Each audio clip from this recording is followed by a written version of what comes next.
The other, media houses were excluded in the comment section on Facebook. Apparently, even now, they are under the comments, yeah, that's why you're excluded. Yes. Not only that, they're also saying things like, I mean, NBC is the national broadcasting, everybody was watching NBC. They were not watching anything else. I was just like, wow. Well, but nonetheless, after the break, we have exciting stories for you. We are going to be talking about a song that you absolutely love. You are joining the TikTok trends right now.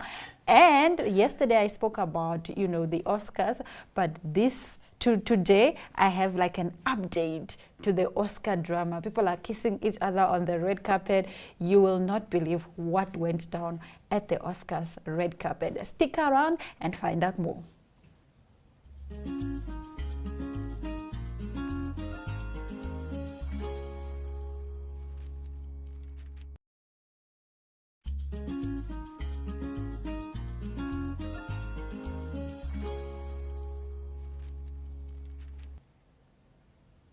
Back like we never left. Now, Sherry Shepherd had some words for Halle Berry after the Oscar-winning actress laid a payback kiss on Adrian Brody in front of his partner, Georgina Chapman, on the Oscars red carpet on Sunday. If Adrian Brody was my man, they would be like, is that a tattoo of Sherry's hand on your face? That would be a Will Smith tattoo at the Oscars, Shepherd said during her daytime talk show. Sherry openly criticized Berry for what she clearly thought was a disrespectful overstep. I don't play like that. I would have been cursing on that red carpet. At the top of the dress down, Shepherd recounted the order of the event, which began when Berry approached Brody and Chapman while they were speaking with Mario Lopez for Hollywood access on the red carpet. She told Georgina Chapman, "Sorry, but I have to do it." I looked at her and said, "Heifer, you ain't gonna do nothing to my man." Well, you're not gonna kiss my man in front of anyone. So just to give a little bit of background, Berry's kiss was a revenge kiss that comes from after Brody shocked her by pulling her in for a kiss during the 2003 Oscar ceremony, where Brody became the youngest Best Winner actor for his performance in The Pianist. Now, Berry was presenting Brody with the award when he suddenly gave her an impromptu kiss. In all fairness, and as Shepherd had mentioned, Berry was also in a relationship when Brody kissed her. She was also married to Grammy-nominated singer Eric at the time, who she was with from 2001 to 2005. So basically, the conversation on social media is just like, why would you allow your men to be kissed? Because Halle Berry did ask for permission from the girlfriend, because she was like, "I'm sorry, but I have to do this," and then went on and kissed this man. So now Sherry, who's a daytime host, she replaced Wendy. Well, they don't do the same type of talk show, but yeah, it's that kind. No, so Sherry is saying, no, she found that disrespectful. I'm not going to allow that, but can appreciate the fact that, Halle was at least respectful enough to ask for permission from the girlfriend. What do you think about this story? Respectful enough to ask for permission, but did she say yes? I don't know. Because it was basically a thing of in like, the moment, I am going to do this. Yeah. Wahala, like whether you say yes or no, I'm going to do this. So I think for me, if I look at it from that aspect, it's kind of disrespectful. But if I look at it from the industry, I mean, she was just trying to recreate a moment. A moment, exactly. Yeah. She was recreating a moment. Not only was she recreating a moment that went off in history, but like, let's take a look at Hollywood. Let's take a look at the Oscars. Let's take a look at any other award show that happens in the United States. It's always bound to happen. Something like that, something as dramatic. It's always going to happen. So I think we just need to chill. Social media is never going to be happy. Social About media is never going to be anything. happy about anything. Same as talk show hosts. Sorry to come for ourselves as talk show hosts. But sometimes our opinions really don't matter in cases like that. Yes. I mean, just to quickly divert and give you a quick example. Social media is not happy with the fact that Lizzo lost weight. And some talk show hosts are also talking about it. Yes. But in the same vein, this same Lizzo that lost weight, when she was a little bit bigger, they used to say, you are promoting obesity. Now she Yes. lost weight and you're like, ew. Yeah. So they're never going to be happy. You will never please anyone. You will never please anyone. Yeah. However, moving over to our next story, Saul Penduka critiques Casper's hit single, Kusobani. Renowned media personality and podcaster Saul Penduka has shared his candid thoughts on Casper Nyovest's latest single, Kusobani, suggesting that rapper can better and should prioritize musical authenticity over viral trends. Speaking openly on the song, Penduka admitted that he wasn't feeling it, stating, "That song, man, I don't know. Casper is capable of better. I'm not feeling that song. I don't want to lie." His remarks highlight concerns about the current state of music marketing, where virality often takes precedence over artistic depth. Penduka expressed skepticism over what he perceives as a forced push to make Kusobani a TikTok hit. He pointed out that the industry increasingly prioritizes short, viral moments over organic musical success. It's like he's pushing it. I can see the TikTok challenges, and I think we are putting the cart before the horse. We are worried about getting the golden 30-second part, getting the right dance challenge, and the songs do well without dance challenges. He further emphasized that South Africans have an innate love for good music and transcends digital trends, using Strava as a prime example. Strava can go and record a whole EP, put it out there, and people are vibing with it. He's got a national hit right now, and it's gospel. It's digital Mskandi, that Zulu hip-hop infused sound, and he does a gospel thing. It's purely music. According to Penduka, TikTok is not a determining factor for song success, but rather the music itself. So, I mean, what do you think about this one? I like the song. It says, Have you seen my wife? Hosh karamai. Hush, Karama. Hush, Karama. I like the song for that part. Personally, I've not listened to the entire song. Yes. I follow trends, and I'm enjoying the trend on TikTok. Yes. But I do understand what Saul is also saying, that artists should really make music for itself, like the soul of music. They should make music that they are into. They should make pure music. They should be artists at their core. But I also understand why artists are making this kind of washed down music so they can trend, because with trends... I beg to differ. No, let me finish. I did not say it's a bad or good thing. I said I understand why Saul would say that, because it's like artists just want to trend on TikTok so that they can eat, and that's also valid, because once you trend on TikTok, for example, Taylor trended on social media, particularly TikTok, and made it big. And a lot of artists think they are going to have the same success or trajectory as her. Tyler. They think they are going to, if I make a TikTok song, I'll be the next Tyler, and it's not the case. People have different, ways to the top. Yeah. Well, I definitely agree with you on that.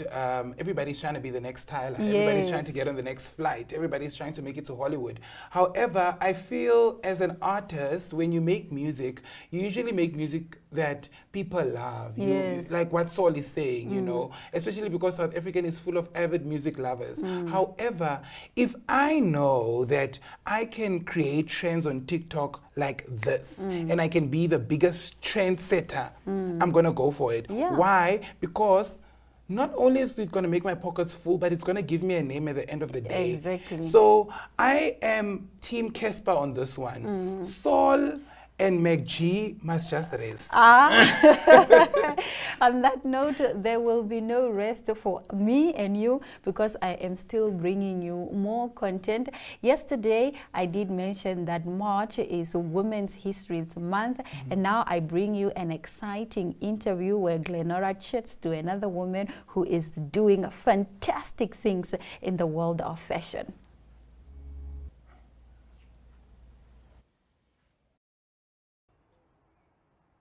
Now, last year, I wore a beautiful, riveting red dress at the Simply You Lifestyle and Fashion Awards as I was interviewing nominees and whoever attended at the red carpet. Now, everybody was asking who dressed me.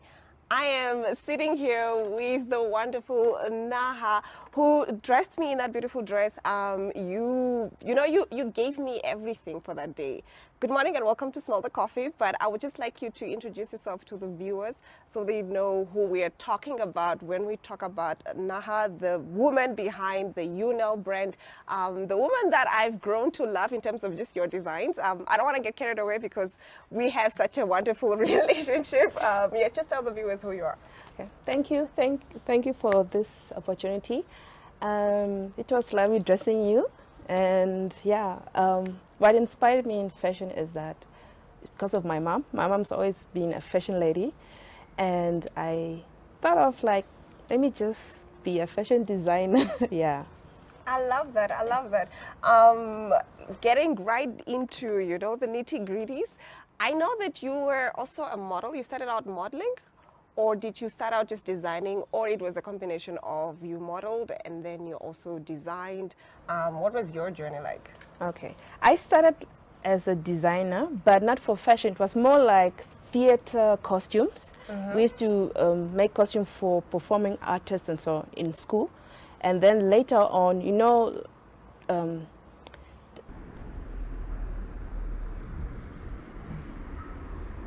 we do fashion, but it was quite hard. It's quite hard to get into the market. So I decided, like, let me start modeling, try to understand the market, how the designer make their clothing, and then I see where just to improve or just to keep up with the trends. I love that. I love that. You are, the woman behind the UNEL brand. I love it. We're, sitting behind your banner. Could you talk about the brand, how it came about, why the name? Am I even pronouncing it right? What's even the inspiration behind the design? I love this design of the paw print. The UNEL brand is the initial name of my name and my sibling and my mom and my dad's name. Oh, that's so okay. I love it. I love it already. Wow, that's actually very creative. Yeah. And so, when did you decide to, step out and just beyond just being a designer, but also creating a company and a brand around that? And why was it important to do that? The branding, the logo? No. When did you decide to just get into, having a business, having a brand? You're just no longer just a designer, but now you're a businesswoman as well. Okay, it started when I was in school. I was studying marketing, and while you're learning, they were discussing the importance of branding your business and so on. So I thought, like, let me incorporate my marketing skills with my fashion and so on. That's why I decided to going towards the business side. I love that. So, of course, anybody taking any endeavor, there would be challenges. What are some notable challenges you faced, A, as a designer, and B, as a business owner? Okay. As a designer, it's challenging because there are a lot of us, and also you have to keep up with the trend, because sometimes you suppress to express yourself. Sometimes you design something that not everyone will understand the concept. And most of the clients, they prefer wearing something they can wear them over and over. Yeah, not just once. Yeah. versus having like a signature statement type of look, you know, where everybody would be talking about it, you know, for years. I mean, one example of that, I think, is the Jennifer Lopez green, was it a Versace dress that she wore, I think, in the early 2000s? I stand to be corrected. But we all talk about that dress till now, right? Because it was so iconic. And yeah, but I do understand that some people will just come, I just want to dress for the wedding and I want to wear it to someone's wedding after that. So I do understand that. And now getting into the business side of things, what challenges did you face as a designer, as a woman in the industry? Okay. The challenge is the pricing. Pricing is also affecting other designers. Sometimes some designers are not paid their worth, their value, because in time. Because sometimes you might be busy with a garment that will take a whole week, long hours just to complete, especially something that you have to hand stitch with bead work and everything. So it's also one of the challenges. And also you cannot be too pricey and also not too low. So you need to keep up with where the market is. Yes. I totally understand. Now, getting back to being creative, I know you're very, you know, out there with your creativity. And obviously, we will go through some of your designs and we'll talk about that. But right now, just in terms of your creative process, you tend to think outside the box, which is what I like about your pieces. They're very unique. They encompass something like when I wear something of yours, I feel like I have put a mark out there, like, oh wow, did you see Glenora? She looks so unique. She came in and made a statement. Getting back to the creativity part, what inspires you to make some of these out of this world pieces? Okay, what inspires me is just nature. Look at nature and music. I have that mind because actually I'm a visual artist. Before I did fashion, I was a visual artist. So sometimes I always imagine myself, or even that outfit, like, imagine I'm on Jupiter, how I'm going to look. Something like that. So I have that mind. Yeah. So most of my pieces, it has a story to it. Yes, totally. Now, you are not only a model, you're not only a designer, you're also a makeup artist, which I feel really goes hand in hand. If you're a designer, I'm coming to get a dress from you, and then you can also say, hey, I can do your makeup for you. How crucial is it for people in the industry to have, to wear different hats? Instead of just being just one thing, you can be several things. How crucial is it for the industry for one person to be a master of several things? Yeah, it is very important for at least all, let's say most designers should know other skills, especially makeup, because sometimes your client might come in a hurry and they say, no, I have to rush for makeup. Instead of them rushing, or sometimes they come, their face already done, and then they come, they're already sweaty and stuff, and then it's already ruined the whole look. So I feel like that way it's better, it saves time, and also maybe sometimes the designer give you a nice discount. Exactly. And like you said, all in one type of package. If somebody can, like, if you can do hair, if you can do makeup, and you can dress me, I mean, I'm quite happy. I do understand that you have partaken in several, I don't know how many, I stand to be corrected, but you have showcased at, I think, the Katutura Fashion Week. I don't know what other fashion weeks you have done, but could you talk a little bit about that? Okay, last year I've done Katutura Fashion Week, and it was a great experience. Actually, it's been a while because of the pandemic, but before the pandemic, I did several fashion shows. I also hosted my own, and also participate other organizations. Yeah. And you've also designed for Miss Namibia. Yes, I was one of the designer for one of the finalists. I dressed 3 contestants, and Priska was one of them, the former Miss Namibia from last year, but from the other year. When she didn't win. Oh, wow, yeah. Wow. And also Stella Da Costa, she was also one, and also Chantel. So I made 3 dresses on that event. Yes, and I know that they were really, people talked about it, that they cost a buzz. How was that experience for you? It was so nice because, to be honest, during the pandemic, I didn't do like I didn't do any stitching because of the pandemic and everything, but it was a nice comeback. It was really memorable for me. Yes, thank you for those pieces, because I mean, I saw them online. I was like, this is so beautiful. Not knowing that, you know, pretty soon I'll be working with you. And now before I'm not going to let you go, because we are going to go through some of your designs and she is going to dress me. Give me one notable highlight of your career so far. Career, my highlight, the main one, I said it was Miss Namibia. It was the highlight because I never thought I have that opportunity, because it was an interview. They have to select one of the designers, and I didn't expect to be selected, but it was one of the best moments, and I didn't know that I will get a lot of compliment of my work. Wow. Thank you. We'll be right back with more Smell the Coffee.